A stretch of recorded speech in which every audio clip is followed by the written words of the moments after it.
حق رجل المخابرات أن يخرج المعلومات في أي وقت يشاء.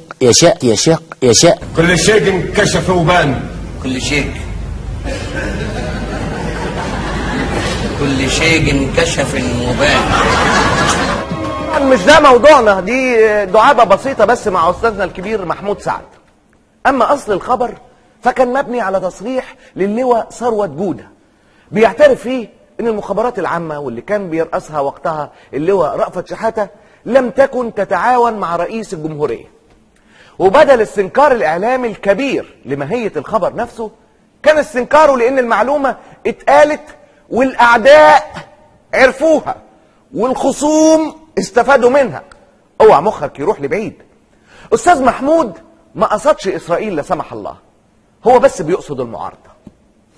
وبعدين إذا كان الكلام ده ممكن يؤول بصورة أو بأخرى لمصلحة أعدائنا. وبعدين أنت مزعل نفسك ليه؟ مزعل نفسك ليه حقيقة؟ يعني أنا مش فاهم.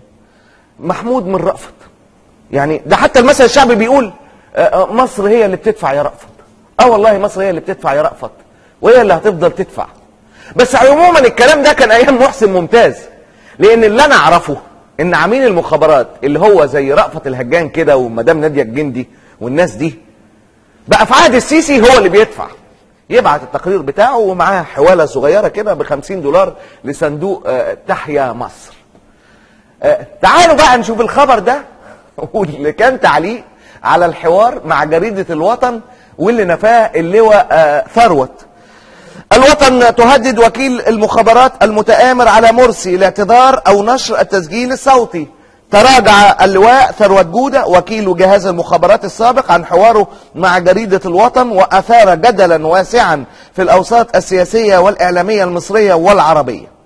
ونشر جودة على صفحته الخاصة على موقع التواصل الاجتماعي الفيسبوك بيانا بيتهم فيه الوطن ورئيس تحرير المجدي الجلاد وصحيفة الوطن التي أجرت الحوار المذكور بعدم مراعاة مصلحة الوطن في نشر الحوار، كما قدم في بيانه اعتذاره لزملائه وقادة الجيش والمخابرات عما أسماه العته المنسوب على لسانه وليس له أي أساس من الصحة. نقف عند الموضوع ده بقى شوية لأنه مهم وحساس، ونحاول ما ناخدوش بتهريج، يعني نكتفي بس بالهزار. وعملا بمبدأ الكماشة اللي انتوا اخترعتوه، ففي جميع الحالات حضرتك هتطلع مدان. طب اديك دلوقتي بتقول على عدم تعاونك مع مرسي انه عتا، مع انه اصلا جاسوس. طب ما هو اللي يتعاون مع جاسوس يبقى خاين، ولو هو مش جاسوس فاللي بيتآمر على رئيس الجمهورية المنتخب برضه خاين. وعلى فكرة الكلام مش ليه لوحدك ولا ليك لوحدك، ما هو اللي ادى التحية لجاسوس خاين، واللي اقترح انتخابات مبكرة ممكن يكسبها جاسوس خاين، ولو مش جاسوس فاللي انقلب على رئيس شرعي منتخب برضه خاين. يعني ما هو بكل الأحوال لا خاين. يا أخي بتحط نفسكم في مواقف بايخة. إلا بصحيح هو مين أول جهة هنت الدكتور مرسي بفوزه بالرئاسة؟ ويكون الفائز بمنصب رئيس جمهورية مصر العربية في الانتخابات التي جرت يوم 16 و17 من يونيو هو السيد الدكتور محمد مرسي عيسى العيار.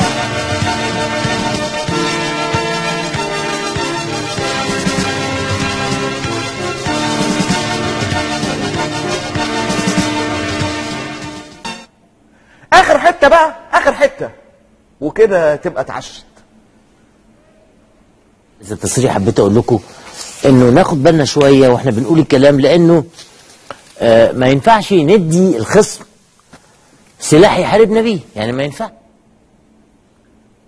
ينفعش ندي أي الخصم سلاح يحاربنا بيه، ما ينفعش، عيب ندي الخصم سلاح يحاربنا بيه. اسكت يا ولد، اسكت يا ولد، اختم الفقرة دي.